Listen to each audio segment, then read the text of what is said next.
ಒಪ್ಪಿಸಿಕೊಳ್ಳುವೆ. ನಿನ್ನ ಸಲಹೆ ಹೊರತಾಗಿ ನಾನೇನನ್ನು ಮಾಡುವುದಿಲ್ಲ. ನಡೆ ದುರ್ಯೋಧನ.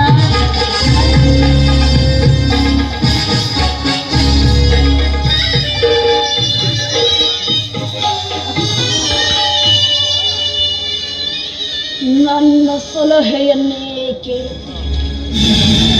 ನಿನ್ನ ಕುಲವನ್ನೇ ನಾಶ ಮಾಡು. ಈ ಶಕುನಿ ಎಂಬ ಮೂರಕ್ಷರದ ಅರ್ಥವೇನೆಂದು ತಿಳಿದಿರುವ